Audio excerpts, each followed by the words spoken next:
नमस्कार। Daily current affair section में आपका स्वागत है। मैं लोर्स अर्थ यूट्यूब चैनल के माध्यम से आपको करंट अफेयर्स हर एग्ज़ाम के लिए प्रोवाइड करा रहा हूं। आज का पहला क्वेश्चन है, WWF मछली राष्ट्रीय पुरस्कार किसे दिया गया? ठीक है, तो world wide fund for nature, जिसकी स्थापना ग्लैंड स्विट्जरलैंड में हुई थी 29 अप्रैल 1961 को। कब हुई थी? 29 अप्रैल 1961 को, जिसका उद्देश्य क्या है? पर्यावरण और वन्य जीवों का संरक्षण। ठीक है, तो अभी 2026 में मछली राष्ट्रीय पुरस्कार अनीता चौधरी को दिया गया है। क्यों दिया गया है? शेरगढ़ वन्य जीव अभ्यारण्य, जो कि बारां राजस्थान में है, इन्होंने 500 से अधिक वन्य जीवों का रेस्क्यू किया है, जिसमें से 50 से ज़्यादा क्रोकोडाइल भी शामिल थे, और इन्होंने अवैध खनन, जंगलों की कटाई के खिलाफ आवाज़ उठाई। ठीक है, इसलिए इन्हें मछली अवार्ड दिया गया है। मछली जो नेशनल अवार्ड है, ये रणथंभौर की प्रसिद्ध बाघिन के नाम पे दिया जाता है। ठीक है, तो ये किसे दिया गया? अनीता चौधरी को। नेक्स्ट क्वेश्चन, हिम सरोवर प्रोजेक्ट कहाँ लॉन्च किया गया? हिम सरोवर प्रोजेक्ट आपका लद्दाख में लॉन्च किया गया। इसका उद्देश्य क्या है कि जो वाटर स्कैरिसिटी को वैज्ञानिक तरीके से स्टोर व संरक्षण करना। ग्लेशियर जो पिघल रहा है और लद्दाख में पानी की बहुत कमी आ रही है, इसके कारण लद्दाख में 50 से ज़्यादा वाटर बॉडीज बनाई जा रही हैं, जिसकी मदद कौन कर रहा है? ITBP। ये ITBP का फुल फॉर्म क्या होता है? Indo Tibetan Border Police. ठीक है, और BRO इसकी मदद कर रहा है, बॉर्डर रोड्स ऑर्गेनाइजेशन। ठीक है, लद्दाख के उपराज्यपाल आपके विनय कुमार सक्सेना ने इसे लॉन्च किया है। हिम सरोवर प्रोजेक्ट को किसने? लद्दाख के उपराज्यपाल lieutenant governor Vinay Kumar Saxena. Next question की ओर चलते हैं। INS विशाखापत्तनम किस क्लास का डिस्ट्रॉयर है? INS Visakhapatnam P-15 BV destroyer है। इसका निर्माण मझगांव डाक शिप बिल्डर्स लिमिटेड कंपनी ने किया है, जिसका मुख्यालय कहाँ है? MDC का मुख्यालय मुंबई में है। कहाँ? मुंबई में। ठीक है, यह बाराक 8 जो सरफेस और एयर के बीच में वॉर करता है, और यह ब्रह्मोस जो सतह से सतह का करता है, आक्रमण करता है। हिंद महासागर क्षेत्र को सुरक्षा प्रदान करने के लिए इसे बनाया गया है। ठीक है, तो INS विशाखापत्तनम, ठीक है, ये भारत का सबसे बड़ा मॉडर्न डिस्ट्रॉयर है। ठीक है, नेक्स्ट क्वेश्चन की ओर चलते हैं। प्रोजेक्ट 75 फर्स्ट के तहत कौन सी सबमरीन बन रही है? तो ये बन रही है नई ALP वाली 6 सबमरीन। ठीक है, इसे कौन बना रहा है? TKMS जर्मनी के मरीन सिस्टम द्वारा। ठीक है, और MDL Mazagaon dock ship builder, जिसका मुख्यालय मुंबई में है, उसके द्वारा ये बनाया जा रहा है। ठीक है, ये 6 नई डीजल इलेक्ट्रिक सबमरीन बनेंगी। ठीक है, जिसमें से एयर इंडिपेंडेंट प्रोपल्शन AIP होगा। इसमें सबमरीन बिना सतह पर आए 2-3 हफ्ते पानी के अंदर रह सकती हैं, और हमें गैर ड्रोन से या फिर विदेशी आक्रमणकारियों से हमें सुरक्षा प्रदान करेगा। नेक्स्ट क्वेश्चन, भारतीय नौसेना का नया मल्टी रोल हेलीकॉप्टर 2026 में कौन सा शामिल हुआ? तो ये MH-60R सीहॉक। ठीक है, अमेरिका से 26 MH-60R रोमियो हेलीकॉप्टर का सौदा हुआ है। ये anti submarine, anti ship, search rescue सब कर सकता है। मतलब ये 360 डिग्री घूम के किसी भी प्रकार के ड्रोन को नष्ट कर सकता है। ठीक है, इसका परीक्षण आपका उड़ीसा में हुआ। कहाँ पे हुआ? उड़ीसा में। और इसे इसलिए बनाया गया है कि समुद्र के क्षेत्र में निगरानी की जा सके। ठीक है, इसे HAL द्वारा विकसित किया गया है, हिंदुस्तान एरोनॉटिक्स लिमिटेड। ठीक है, जो कि मिनिस्ट्री ऑफ डिफेंस के अधीन काम करता है।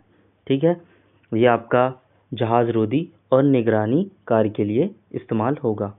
नेक्स्ट क्वेश्चन, विश्व आवाज़ दिवस कब मनाया जाता है?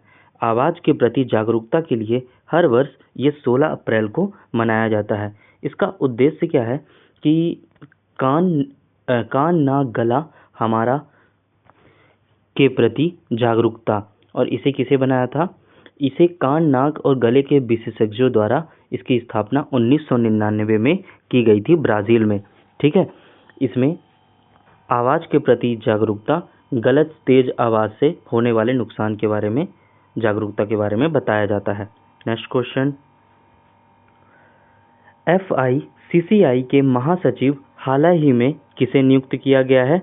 तो इसे नियुक्त किया गया है आपका अनंत बंगा गोयनका को। ठीक है, किसे?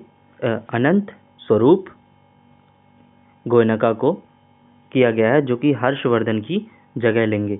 ठीक है, इसका हेडक्वार्टर कहाँ पे है? इसका हेडक्वार्टर आपका न्यू दिल्ली में है। कहाँ पे है? न्यू दिल्ली में है। 1927 में महात्मा गांधी के सहयोगी घनश्याम दास बिड़ला और पुरुषोत्तम ठाकुर दास द्वारा की गई थी, है ना। महात्मा गांधी ने सुझाव दिया था, तो घनश्याम दास बिड़ला और पुरुषोत्तम दास ठाकुर दास द्वारा की गई थी इसकी स्थापना। FICCI का फुल फॉर्म क्या होता है? Federation of Indian chambers of commerce and industry. ठीक है, नेक्स्ट क्वेश्चन की ओर चलते हैं। आयुष शेट्टी ने निंगावो चीन में आयोजित बैडमिंटन एशिया चैंपियनशिप में कौन सा पदक जीता? तो इन्होंने आपका रजत पदक जीता। ठीक है, ये पहले भारतीय हैं जो बैडमिंटन एशिया चैंपियनशिप में रजत पदक जीता। ठीक है, ये फाइनल में आपका चीन की सी यूकी से हार गए। ठीक है, पर फिर भी ये एक बहुत बड़ी उपलब्धि थी। आयुष शेट्टी 20 वर्षीय युवा हैं। ठीक है, इसका आयोजन निंगाम्बो चीन स्टेडियम में होता है। Next question, Indian Navy on 16 April 26 successfully test fired which missile from INS Surat. ठीक है, तो इंडियन नेवी ने आपका BLSRSAM मिसाइल का परीक्षण किया, जिसे INS सूरत से सफल परीक्षण किया गया। उसका नाम था BLSRSAM। माफ़ी चाहता हूँ, एक क्वेश्चन में गलती हो गई है, मैं उसे अभी सही करा दूंगा। ठीक है, तो INS सूरत से किस मिसाइल का सफल परीक्षण किया गया? उसका नाम था BLSRSAM। ठीक है, जिसका सफल परीक्षण आपका उड़ीसा में किया गया। ठीक है, इसका फुल फॉर्म क्या होता है? Vertical launch short range surface to air missile, जो कि आपकी 360 डिग्री रोटेट कर सकता है। ठीक है, और आस पास के खतरों को ढूंढ के उन्हें नष्ट कर देगा। इसकी जो रेंज है आपकी 40 to 50 किलोमीटर है। कितनी है? 40 to 50 किलोमीटर। यह स्वदेशी अस्त्र मिसाइल पर आधारित है और एक्स बैंड एसा रेडार पे आधारित है। ठीक है, तो किस पे आधारित है? स्वदेशी अस्त्र मिसाइल पर और एक्स बैंड एसा रेडार पर आधारित है, जो कि आपका 360 डिग्री घूम के नष्ट कर देगा। और इसका कहाँ किया गया परीक्षण? उड़ीसा में। किसके द्वारा? INS सूरत से। Next question, Which state CM hosted a black flag against the Delimitation Bill on 16 अप्रैल 2026? तो आपके तमिलनाडु के जो CM हैं आप MK स्टालिन, उन्होंने ब्लैक फ्लैग आपका फहराया अपने आवासीय बंगले पे। इनका मानना है कि जनगणना के होने पर, जो अभी जनगणना हो रही है, ठीक है, उनमें लोकसभा और विधानसभा की सीटें बढ़ सकती हैं। ठीक है, यह संविधान के 22वें, इनका मानना है कि लोकसभा सीटें जो आपकी बढ़कर 543 से 850 हो जाएंगी। ठीक है, ये इसका, तो किसने ब्लैक फ्लैग फहराया? तमिलनाडु के MK स्टालिन ने, जो वहाँ के CM हैं। ठीक है, नेक्स्ट क्वेश्चन की ओर चलते हैं। 131वें संविधान संशोधन के बाद परिसीमन से किस राज्य की लोकसभा सीटें सबसे ज़्यादा बढ़ेंगी? तो उत्तर प्रदेश इसमें है कि जिसमें से सबसे ज़्यादा 80 से 138 आपकी सीटें बढ़ेंगी। ठीक है, और जैसा कि आपके मैंने बताया 131वां संविधान संशोधन क्या है? इसमें ये होता है कि महिलाओं को भी 2029 तक आपका 33% इसमें भागीदारी दी जाएगी। ठीक है, कितना? 33%, है ना। तो यूपी की सीट जो है 80 से बढ़कर 138 हो जाएगी। ठीक है, नेक्स्ट क्वेश्चन की ओर चलते हैं। मार्च 2026 में भारत की थोक मूल्य मुद्रा स्फीति WPPI कितनी दर्ज की गई है? Wholesale price inflation. तो ये आपका 1.64, जिसे NSO के अनुसार मार्च 2026 में खुदरा मुद्रा स्फीति 3.4% और थोक मूल्य मुद्रा स्फीति 1.64% रही। ठीक है, NSO क्या होता है? National statistical office. ठीक है, नेशनल स्टैटिस्टिकल ऑफिस, ये इसका फुल फॉर्म होता है NSO का। तो कितनी रही? 1.64 आपकी खुदरा मूल्य थोक मूल्य मुद्रास्फीति। ठीक है, और खुदरा कितनी रही है आपकी? खुदरा रही है आपकी 3.4। NSO का कार्य क्या होता है? राष्ट्रीय आंकड़े का एकत्रित करना, जैसे GST वगैरह। ठीक है, तो यहीं से आपका 16 अप्रैल का करंट अफेयर समाप्त होता है। ऐसे ही इन्फॉर्मेटिव वीडियो जानने के लिए इस चैनल को सब्सक्राइब कीजिए।